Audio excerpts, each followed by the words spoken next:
television and radio stations of the United States and their affiliated stations are proud to provide facilities for a discussion of issues in the current political campaign by the two major candidates for the presidency. The candidates need no introduction. The Republican candidate, Vice President Richard M. Nixon, and the Democratic candidate, Senator John F. Kennedy. According to rules set by the candidates themselves, each man shall make an opening statement of approximately 8 minutes duration and a closing statement of approximately 3 minutes duration. In between, the candidates will answer or comment upon answers to questions put by a panel of correspondents. In this, the first discussion in a series of 4 joint appearances, the subject matter has been agreed will be restricted to internal or domestic American matters. And now for the first opening statement by Senator John F. Kennedy. Yes, Nixon. In the election of 1860, Abraham Lincoln said the question was whether this nation could exist, half slave or half free. In the election of 1960, and with the world around us, the question is whether the world will exist, half slave or half free, whether it will move in the direction of freedom, in the direction of the road that we are taking, or whether it will move in the direction of slavery. I think it will depend in great measure upon what we do here in the United States, any that we build, on the kind of strength that we maintain. We discussed tonight domestic issues, but I would not want that to be any implication to be given that this does not involve directly our struggle with Mr. Khrushchev for survival. Mr. Khrushchev is in New York, and he maintains the communist offensive throughout the world because of the productive power of the Soviet Union itself. The Chinese communists have always had a large population, but they are important and dangerous now because they are mounting a major effort within their own country. The kind of country we have here, the kind of society we have, the kind of strength we build in the United States will be the defense of freedom. If we do well here, if we meet our obligations, if we're moving ahead, then I think freedom will be secure around the world. If we fail, then freedom fails.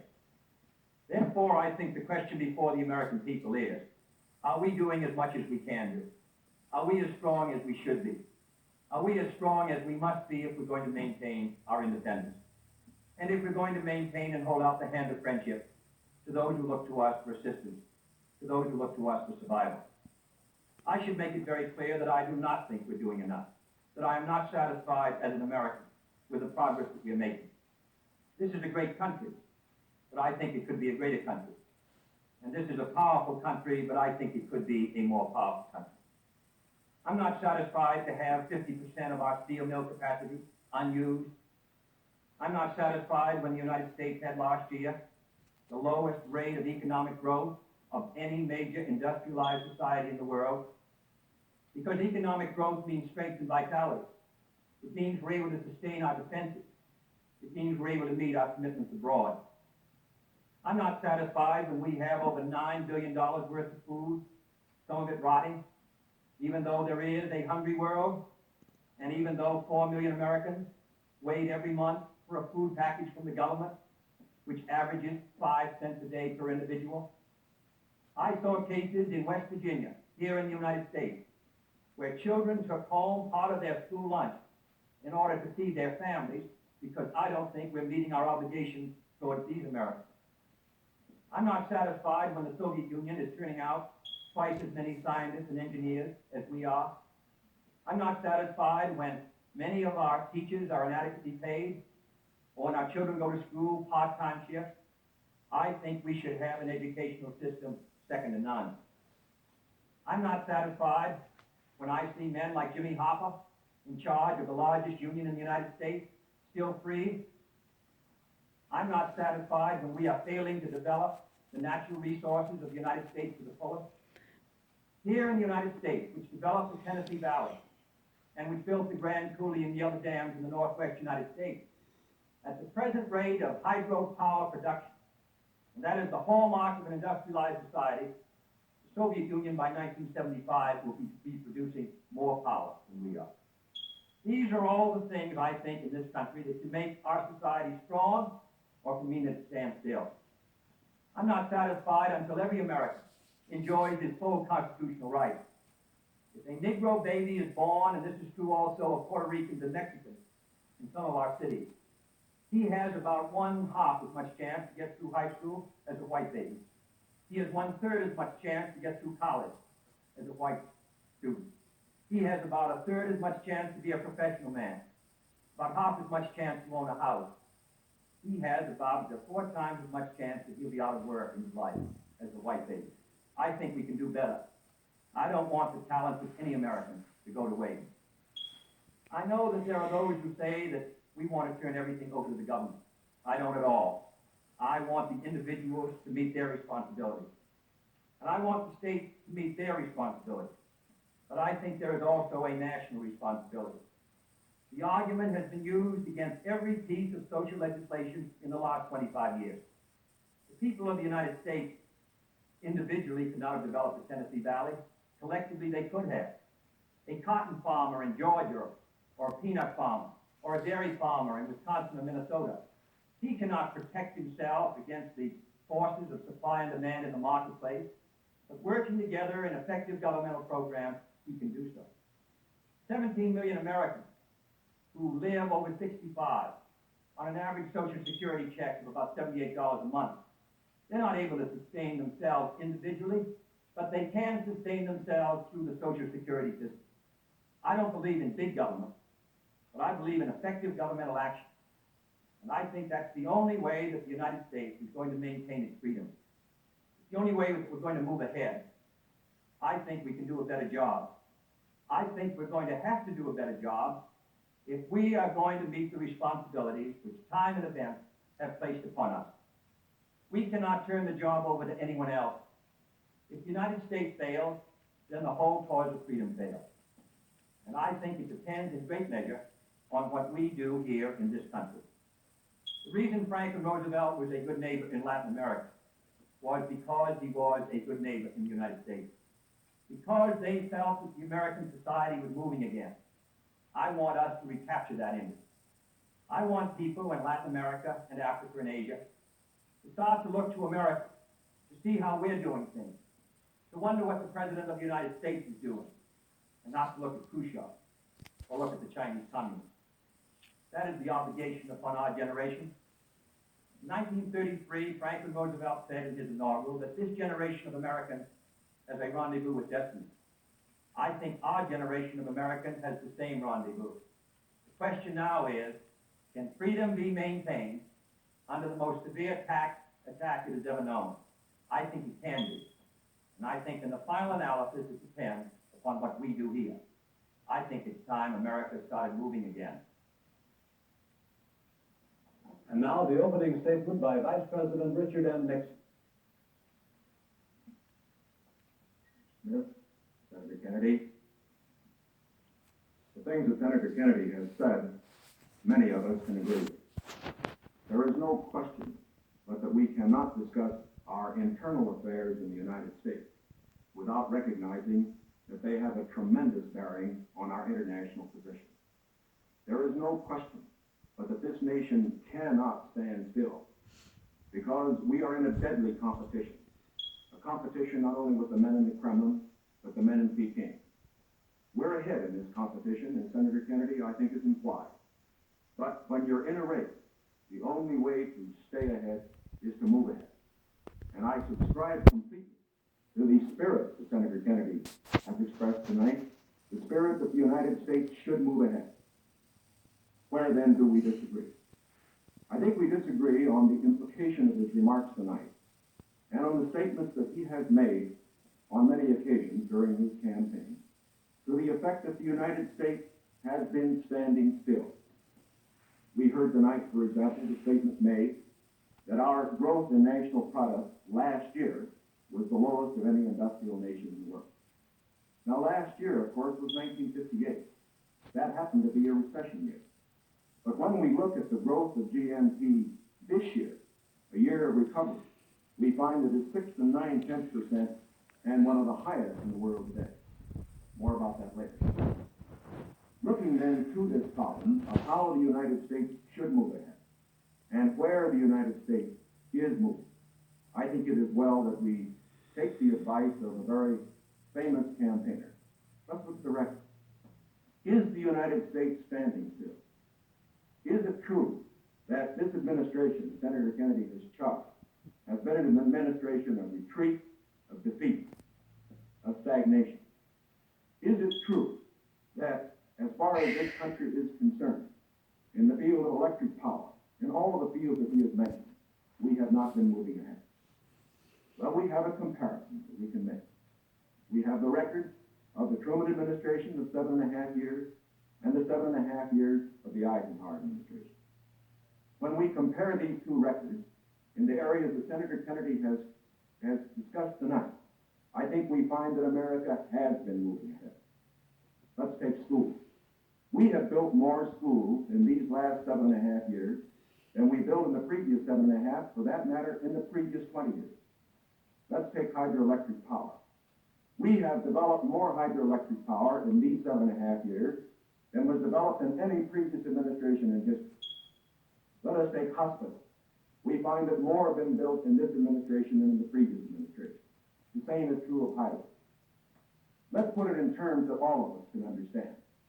We often hear gross national product discussed, and in that respect, may I say that when we compare the growth in this administration with that of the previous administration, that then there was a total growth of 11% over 7 years. In this administration, there's been a total growth of 19% over 7 years. That shows that there's been more growth in this administration than in its predecessor. But let's not put it there. Let's put it in terms of the average family. What has happened to you? We find that your wages have gone up 5 times as much in the Eisenhower administration as they did in the Truman administration. What about the prices you pay? We find that the prices you pay went up 5 times as much in the Truman administration as they did in the Eisenhower administration. What's the net result of it? This means that the average family income went up 15% in the Eisenhower years as against 2% in the Truman years. Now, this is not standing still. But, good as this record is, may I emphasize, it isn't enough. A record is never something to stand on. It's something to build on. And in building on this record, I believe that we have the secret for progress. We know the way to progress. And I think, first of all, our own record proves that we know the way. Senator Kennedy has suggested that he believes he knows the way. I respect the sincerity with which he makes that suggestion. But on the other hand, when we look at the various programs that he offers, they do not seem to be new. They seem to be simply retreads of the programs of the Truman administration which preceded. And I would suggest that during the course of the evening, he might indicate those areas in which his programs are new, where they will mean more progress than we had then. What kind of programs are we for? We are for programs that will expand educational opportunities, that will give to all Americans their equal chance for education, for all of the things which are necessary and dear to the hearts of our people. We are for programs, in addition, which will see that our medical care for the aged is much better handled than it is at the present time. Here again, may I indicate that Senator Kennedy and I are not in disagreement as to the aim. We both want to help the old people. We want to see that they do have adequate medical care. The question is the means. I think that the means that I advocate will reach that goal better than the means that he advocates. I could give better examples, but for whatever it is, whether it's in the field of housing, or health, or medical care, or schools, or the development of electric power, we have programs which we believe will move America, move her forward, and build on the wonderful record that we have made over these past 7.5 years.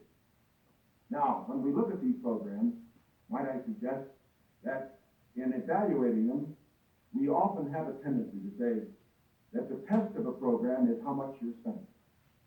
I will concede that in all the areas to which I have referred, Senator Kennedy would have the federal government spend more than I would have to spend. I costed out the cost of the Democratic platform. It runs a minimum of $13.2 billion a year more than we are presently spending, to a maximum of $18 billion a year more than we're presently spending. Now, the Republican platform will cost more too. It will cost a minimum of $4 billion a year more, a maximum of $4.9 billion a year more than the President spent. Now, does this mean that his program is better than ours? Not at all. Because it isn't a question of how much the federal government spends. It isn't a question of which government does the most. It's a question of which administration does the right thing. And in our case, I do believe that our program will stimulate the creative energies of 180 million free Americans. I believe the program that Senator Kennedy advocates will have a tendency to stifle those creative energies. I believe, in other words, that his program would lead to the stagnation of the motive power that we need in this country to get by. The final point that I would like to make is this. Senator Kennedy has suggested in his speeches that we lack compassion for the poor, for the old, and for others that are unfortunate. Let us understand throughout this that his motives and mine are sincere. I know what it means to be poor. I know what it means to see people who are unemployed. I know Senator Kennedy feels deeply about these problems as I do. But our disagreement is not about the goals for America, but only about the means to reach those goals. Thank you, Mr. Nixon. That completes the opening statements, and now the candidates will answer questions or comment upon one another's answers to questions put by correspondents of the networks. The correspondents. I'm Senator Van Oker, NBC News. I'm Charles Warren, Mutual News. I'm Stuart Novin, CBS News. Bob Fleming, ABC News. The first question to Senator Kennedy from Mr. Fleming. Senator, the Vice President in his campaign has said that you are naive and at times immature. You've raised the question of leadership. On this issue, why do you think people should vote for you rather than the Vice President? The Vice President and I came to Congress together, 1946. We both served in the Labor Committee. I've been there now for 14 years, the same period of time as you have. So that our experience in government is comparable. Secondly, I think the question is, what are the programs that we advocate? What is the party record that we lead? I come out of the Democratic Party, which in this century has produced Woodrow Wilson and Franklin Roosevelt and Harry Truman, and which supported and sustained these programs which I've discussed tonight. Mr. Nixon comes out of the Republican Party. He was nominated by it. And it is a fact that through most of these last 25 years, the Republican leadership has opposed federal aid for education, medical care for the aged, development of the Tennessee Valley, development of our natural resources. I think Mr. Nixon is an effective leader of his party. I hope he would grant me the same. The question before us is, which point of view and which party do we want to lead the United States? Mr. Nixon, would you like to comment on this statement? The next question, Mr. Novin. Mr. Vice President, your campaign stresses the value of your 8-year experience. The question arises as to whether that experience was as an observer or as a participant or as an initiator of policy making. Would you tell us, please, specifically what major proposals you have made in the last 8 years that have been adopted by the administration? It would be rather difficult to cover them in 2.5 minutes. I would suggest that these proposals could be mentioned. First, after each of my foreign trips, I have made recommendations that have been adopted. For example, after my first trip abroad, I strongly recommended that we increase our exchange programs, particularly as they related to exchange of persons, of leaders in the labor field and in the information field. After my trip to South America, I made recommendations that a separate